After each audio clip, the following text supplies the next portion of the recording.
국정원 부정선거 축소 보도. 여야는 오늘도 충돌했습니다. 정치권은 정면 격돌로 치닫고 있습니다. 거친 공방전은 오늘도 계속됐습니다. 민생입법은 또 표류하는 것 아니냐라는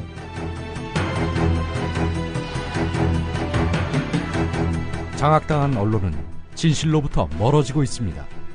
낙담하지 마십시오. 국민TV가 이제 날개짓을 하려고 합니다. 조합원으로 가입해서 위대한 역사를 함께 만들어 갑시다. 미디어 협동조합 국민TV 홈페이지 또는 서울 전화 3144-7737 또는 3144-0933으로 가입하실 수 있습니다. 네, 계속해서 김용민 PD와 함께 오늘의 조간신문 주요 뉴스 짚어보겠습니다. 안녕하십니까? 네, 안녕하십니까? 자, 오늘 첫 소식은 중앙일보부터 보겠습니다. 예. 중앙일보 6면에 주목할 만한 기사가 나왔는데 이 국정원 이른바 부정선거 사건 국정조사가 우여곡절 끝에 일단 가동에 들어갔는데 여전히 가시밭길을 예고하고 있는 상황입니다. 중앙일보는 한 달 넘게 극한 대결을 이어오고 있는 데는 여야 모두 강성 의원들이 전면에 포진해 있기 때문이다. 그러면서 김태흠, 경대수, 이장우 의원들. 예, 새누리당이죠. 네, 그렇습니다. 예. 이 사람들 모두 충청권을 기반으로 하고 있습니다. 자, 그런데 민주당의 강경파는 박영선, 신경민, 정청래인데 모두 다 서울 지역 의원들이란 점입니다. 예. 중앙일보는 왜 이 충청권, 서울권에 각각 여야 강경파들이 있을까? 최근에 여론조사와 엮어서 해석을 했는데 한번 보시죠. 어떤 연관성이 있습니까? 예. 노무현 전 대통령의 NLL 포기 논란, 대화록 실종, 민주당 장외투쟁으로 이어지는 기간 동안 충청권에서는 새누리당의 논리가 더 먹히고 있고 서울을 비롯한 수도권에서는 민주당의 논리가 더 힘을 얻고 있는 것으로 나타났다는 겁니다. 예. 한국갤럽 여론조사를 보게 되면 충청권에서 새누리당의 지지율이 33에서 40%, 서울 지역에서 민주당의 지지율이 19에서 22% 상승했다는 거지요. 새누리당은 이렇게 가면 그 표를 얻는다. 이렇게 충청권에서 생각할 수 있다는 겁니다. 예. 서울권에서는 민주당으로선 강경으로 나가는 것이 먹히는구나. 이렇게 판단할 여지가 있다는 겁니다. NLL 발언에 대한 인식과 관련한 그런 조사가 흥미로운데요. 충청권에서는 노무현 전 대통령이 과연 포기를 했는가? 포기를 했다라고 보는 시각이 17%에서 22%로 늘었습니다. 반면에 포기가 아니다가 60%였는데 이 52%로 최근에 줄어들었다는 겁니다. 네, 한 8%포인트 빠졌네요. 네. 여권은 한 5% 늘어난 셈이죠.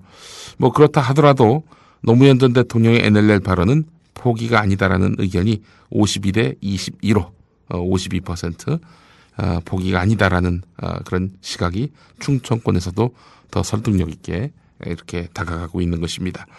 서울에서는 어떠냐? NLL 포기 발언에 대해서 포기 발언이 아니다가 도리어 아주 크게 늘었습니다. 6월 넷째 주만 해도 46%였는데 7월 셋째 주에 60%로 폭증을 했고요. 예. 반면에 포기다. 노무현 대통령이 NLL 포기 발언을 했다라는 의견이 6월 넷째 주에는 32%였는데 7월 셋째 주에는 17%로 절반으로 반 정도 줄었습니다. 예. 인천 경기는 크게 다르지 않습니다. 인천 경기 지역 같은 경우 포기다 53%에서 55%로 2% 늘었고 포기가 맞다가 27%에서 25%로 한 2% 줄어들었습니다. 다시 요약하자면 서울 인천 경기에서는 절반 이상이 노무현 전 대통령이 NLL을 포기하지 않았다. 이렇게 보고 있고, 충청권도 마찬가지로 52대 22로, 포기가 아니다. 그러니까, 노무현 전 대통령이 NLL 포기 발언을 하지 않았다라는 의견이 52%로 절반 이상 지지를 받고 있는 걸로 다만 나타났습니다. 이제 한 달 사이에 예. 서울에서는 이제 포기가 아니다 예. 이런 여론이 급증을 했고 예. 반면 이제 대전, 뭐 세종 특별시, 네. 충청 이 지역에서는 예. 포기다. 예. 이게 약간 좀 더 늘었다. 약간 좀 늘었다는 예, 정도입니다. 뭐 정당 지지율만 봐도 되는데 NLL 포기 발언과 관련한 여론조사까지 중앙일보가 추가한 걸로 봐서는 전국의 중심에 역시 노무현 전 대통령이 있다. 이렇게 봐도 무리 아닐 것 같습니다. 예. 그래서 결국 이제 지역의 여론에 맞춰서 강경파가 될 수밖에 없었다. 뭐 이런 이야기인데요. 글쎄 이게 뭐 이걸 여야 정쟁으로 바라보기 때문에 아마 그 여당, 야당 다 정쟁을 벌이고 있다는 그런 시각 때문에 이 국면을 이렇게 해석하고 있는 것 같습니다. 예. 뭐 나름대로 공을 들인 기사 같긴 한데 네. 뭔가 좀 많이 허전해 보입니다. 해당 의원들이 또 여기에 공감할지도 예. 의문입니다. 예, 그렇습니다. 자, 일단 뭐 하여튼 이런 기사가 있었다는 점을 알려드리고 제가 주목했던 부분은 NLL 포기 발언이 아니다라는 의견이 아주 상당히 높아졌다라는 점입니다. 예. 하여간 노무현 전 대통령을 상대로 망자를 갖고 이렇게 막 뭐랄까 이 정쟁을 벌이고 있는 새누리당 이 여론조사 보고 좀 느끼는 바가 있어야 할 텐데 충청권에서조차 22%밖에 지지를 받지 못하고 있는 노무현 전 대통령은 NLL을 포기했다 이런 주장 좀 반성을 할 필요가 있습니다. 예. 자, 조선일보 오면을 보겠습니다. 예. 어제 그 세법 개정안이 발표가 됐죠. 구체적인 내용은 잠시 후 2부에 선대인 소장과 함께 짚어보시고요. 자, 이 박근혜 대통령 공약 뒤집기 바로 어제 그 세법 개정안에서 드러났다는 겁니다. 증세 없다, 세금을 더 걷지 않겠다라는 것이 박근혜 대통령의 대선 공약이었는데 이걸 뭐 사실상 뒤집었다는 겁니다. 예. 뭐 구체적으로 작년 11월 18일 인천 송도에서 세율 인상이나 세목 신설 없이 누락되거나 지하 경제 등으로 탄루된 세금을 제대로 걷겠다. 못 걷은 거 제대로 걷지 세금을 더 걷진 않겠다. 이게 이제 박근혜 대통령의 입장이었습니다. 당선인 시절에도 증세 대신 세출 조정과 지하경제 양성화의 방법으로 재원을 충당하겠다 이런 얘기도 했고 예. 취임 직후에도 증세 이야기가 많이 나오고 있는데 대선 공약 이행에 필요한 재원 마련을 위해서 국민 세금을 거둘 것부터 생각하지 말아달라라면서 이른바 증세 불가 원칙을 재설명했습니다. 여당 관계자는요. 좌파 정권이 들어서면 세금 폭탄을 맞을 수 있다는 우려 때문에 이런 우리가 표를 얻은 거 아니냐 이렇게 이야기를 했다고 하는데요. 결과적으로는 박근혜 정부가 들어서니까 세금 폭탄을 맞게 된. 그렇습니다. 근데 이제 이런 뻔한 상황을 갖고요. 그 봉급 생활자들 어마어마하게 세금을 더 걷게 됐으면서도 새누리당은 이건 증세가 아니다. 또 이렇게 주장하고 나섰어요. 비과세 조정이기 때문에 예. 증세가 아니다. 예. 아니, 세금을 더 내는 사람이 세금을 더 추가로 내야 되는 상황이 증세 아니고 뭡니까? 그렇죠. 예. 아니 세금이 더 늘어났는데 피부적으로 예. 세금을 더 내게 생겼는데 증세가 아니다. 이 말장난을 하고 있어요. 국민들 아주 바보로 알고. 조선일보가 이걸 꼬집었는데 예. 조선일보의 이제 급여 수준이 예. 요 증세 예. 세금 많이 대하는 요 예. 근로소득 예. 그 구간에 이제 대거 포진돼 있습니다. 그 예전에 그 한국기자협회 보도를 보니까 말이죠. 기자협회 보도를 보니까 조선일보 뭐 기자 포함해서 전 직원인 것 같습니다. 임금 평균치가 연봉 7천만 원인 걸로 제가 알고 있습니다. 예. 연봉 7천이면 모두 다 해당되는 거 아닙니까? 일부 뭐 중앙 일간지를 기준으로 한다면 예. 일부 몇 개 신문사를 제외하고는 예. 아마 이제 근로자 그 세금 부담 늘어나는 구간 과표 구간에 예. 대부분의 기자들이 있기 때문에 예. 요 기사 뭐 이렇게 긍정적으로 정부 입장에서 보기에 긍정적으로 쓸 신문사 별로 없습니다. 오늘 보니까 말이죠. 예. 조중동을 비롯해서 그야말로 모든 신문들이 아주 대단히 시니컬하게 오늘 보도를 하고 있어요. 예. 오늘 대표적으로 중앙일보의 제목을 한번 보겠습니다. 연봉 3,450만 원 넘으면 세금 더 낸다. 이 정부에게 결코 우호적이지 않은 제목이죠. 그렇죠. 자, 조선일보는 더 아주 노골적입니다. 결국 월급쟁이에게 손 벌린 정부. 일면 타이틀 제목입니다. 동아일보는 중산층 짜내기. 예. 연봉 3,450만 원 이상 소득세 더 낸다. 이런 제목을 달고 있습니다. 예. 자기들 일이니까. 뭐 자기들 일이기도 하지만 예. 또 이제 국민들 일이니까 예. 아마 우리 일도 포함이 된다 예. 이런 인식을 좀 한 것 같고요. 뭐 국민들의 일이라고 판단을 해서 그동안 뭐 국민의 입장에서 써온 신문이라면 뭐 더 말할 나위가 없는데 과연 그랬는지에는 뭐 의문이고요. 예. 자, 어쨌든 이것 때문에 지금 새누리당 의원들이 아주 똥줄이 탔습니다. 수도권의 한 재선 의원은요, 조선일보 기자와 만나서 비록 이번에 세율 인상이나 세목 신설이 없었다 하더라도 국민이 실질적으로 세 부담이 늘었다고 느낀다면 우리 설명을 말장난으로 여길 수 있다. 제대로 인식하고 있네요. 예. 여러분, 증세가 아닙니다. 말은 그렇게 해도 증세라고 인식하지 않을 사람이 어디 있어요. 예. 한 초선 의원도 노무현 정권이 증세 이야기를 꺼냈다가 선거에서 연전연패하지 않았느냐. 잘못하면 내년 지방선거에서 최대 악재가 될 수 있다. 이렇게 말했다고 합니다. 민주당 관계자도 소득이 투명한 셀러리맨들을 봉취급하는 것이다. 서민과 중산층을 상대로 한 사실상의 증세다. 이렇게 비판을 했습니다. 예. 국회 논의 과정까지 또 새누리당 고민이 깊어질 것 같습니다. 예, 그렇습니다. 이게 실력도 없으면서 실력이 있는 것처럼, 여러분 세금, 안 걷고도 복지 다 해결됩니다. 이런 구라에 또 속아준 국민들도 참 착잡할 겁니다. 오늘 조선일보 일면 기사 또 재밌습니다. 윤성규 환경부 장관이 며칠 전 이제 박근혜 대통령에게 이제 국무회의에서 보고를 했었죠. 낙동강 녹조 이거 4대강 때문이다. 예. 보호를 설치해서 유속이 느려지는 바람에 이 낙동강에 녹조가 잔뜩 낀 것이다.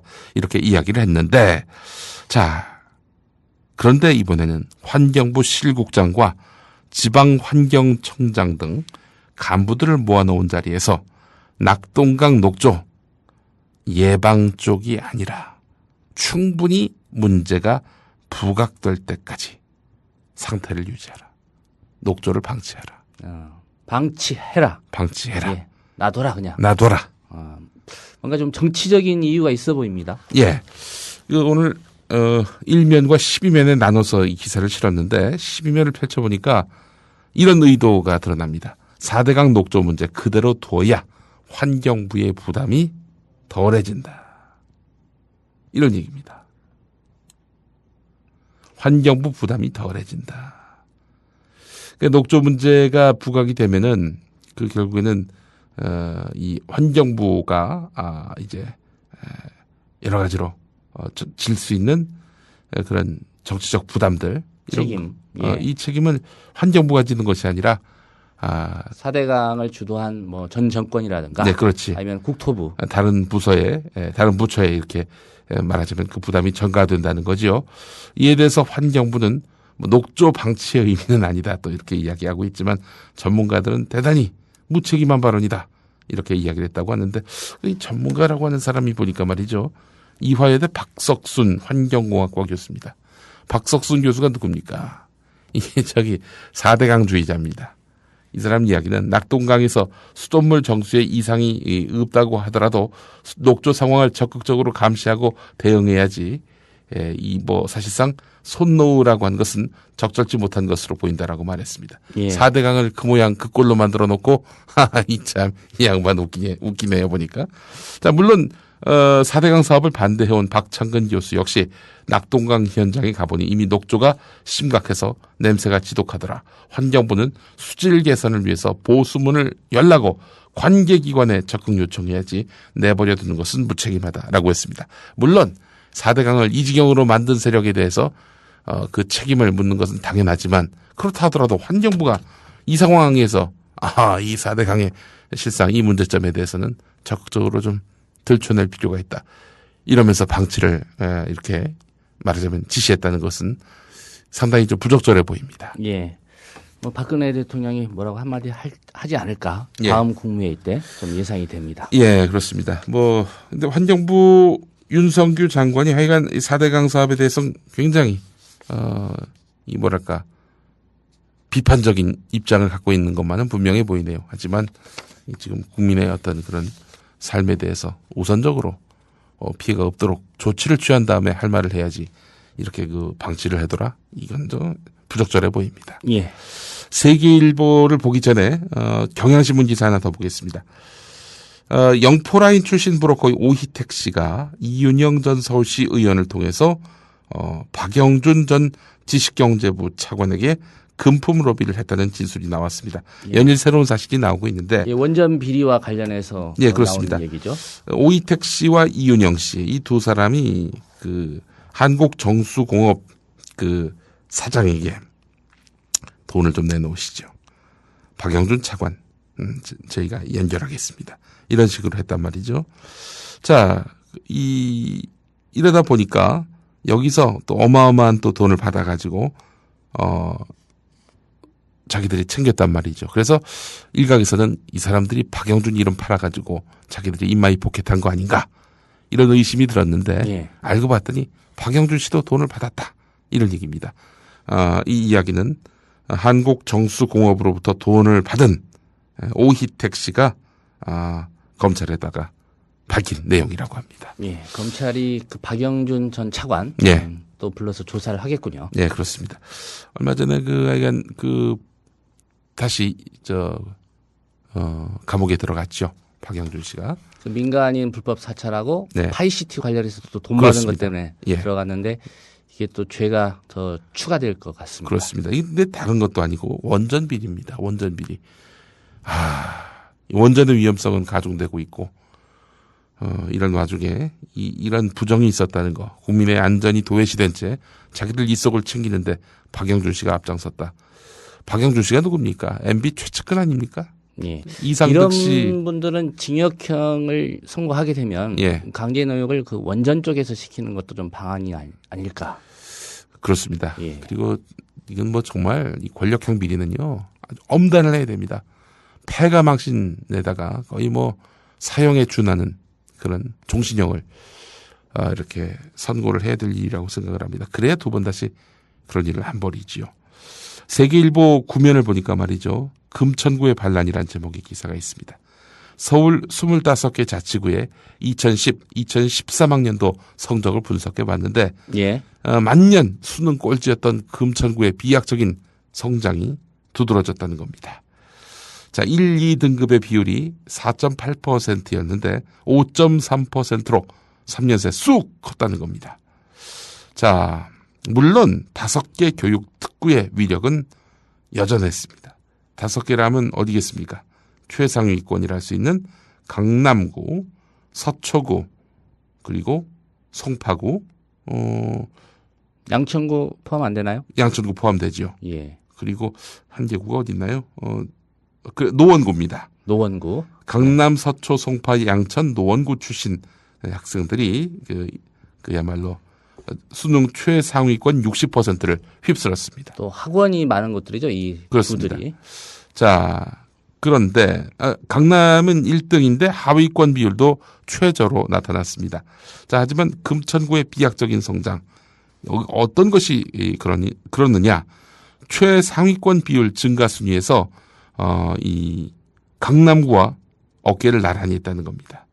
0.56%포인트 상승으로 0.59%의 강남구와 어깨를 나란히 했다는 겁니다. 수능 결과만 놓고 봤을 때 금천구의 학력 신장이 매우 놀랍다 이렇게 볼 수 있습니다. 뭔가 이유가 있을 법한데요. 예, 금천구는 2010년부터 교육 사업에 집중적으로 투자를 했습니다.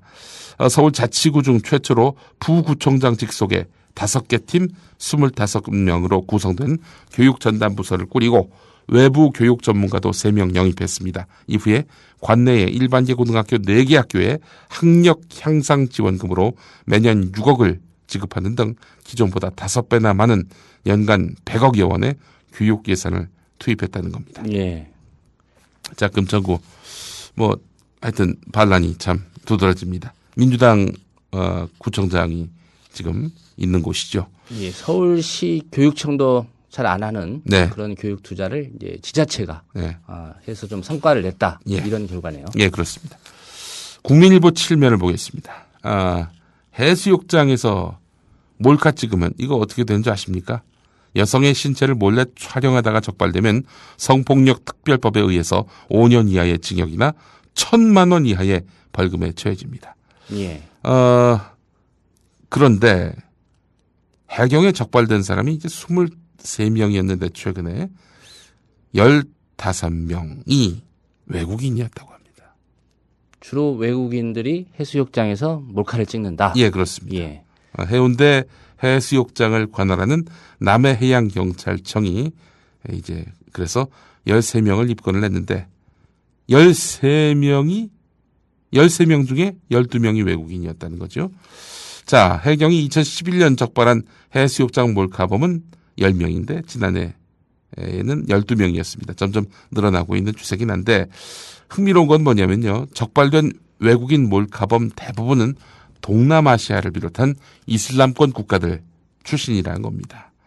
여성의 노출을 금기시하는 이슬람 문화에 익숙해 있다가 국내 해수욕장에서 비키니로 몸매를 드러낸 여성을 보고 카메라를 들이댄다는 겁니다. 예. 해경 측은 적발된 이들은 거의 100% 이슬람권에서 왔다. 하나같이 해수욕장 분위기가 본국과 너무 달라서 호기심에서 사진을 찍었다라고 진술한다.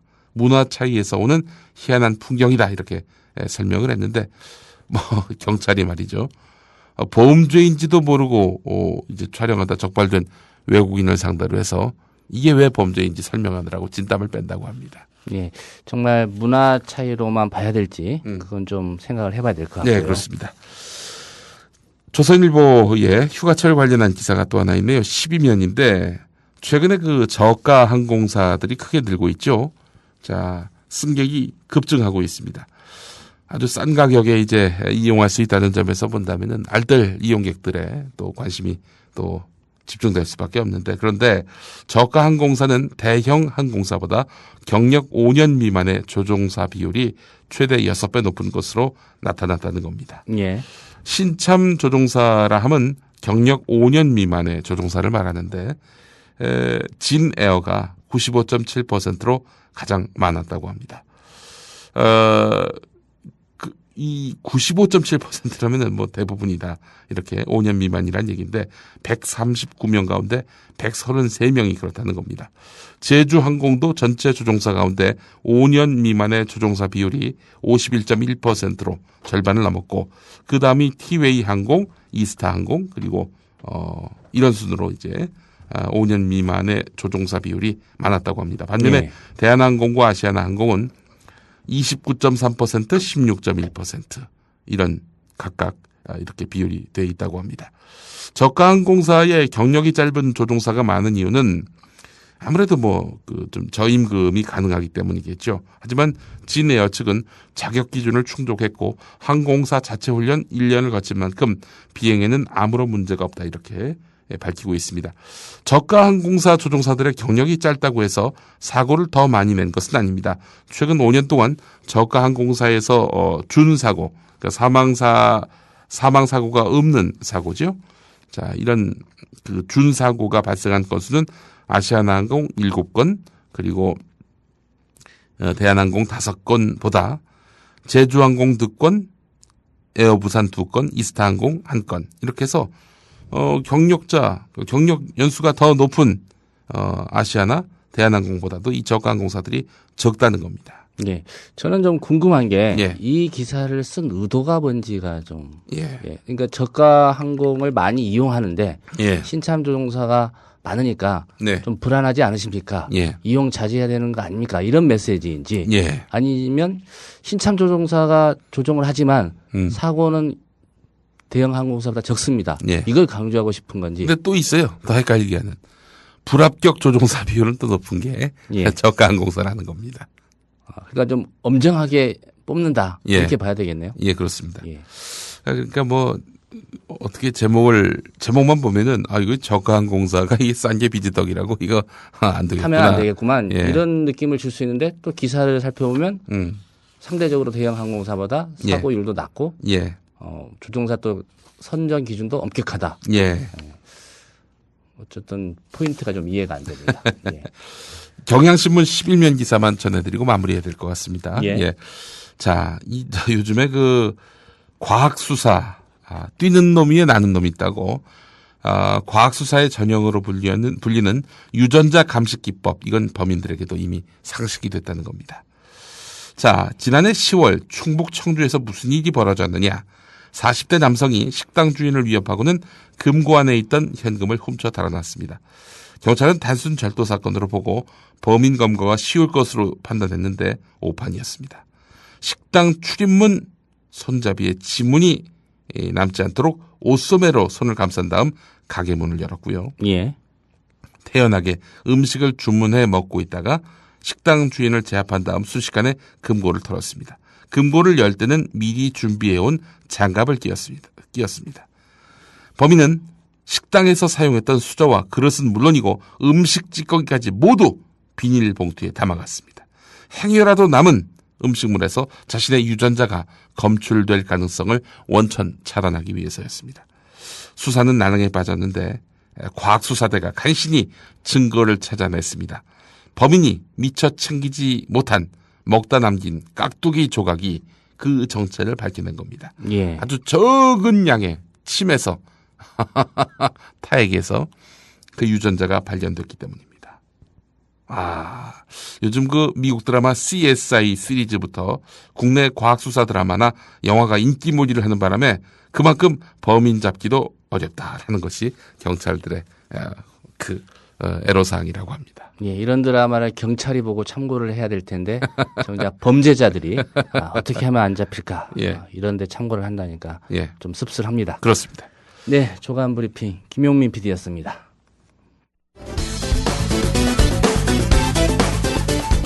(2006년) SBS 보도.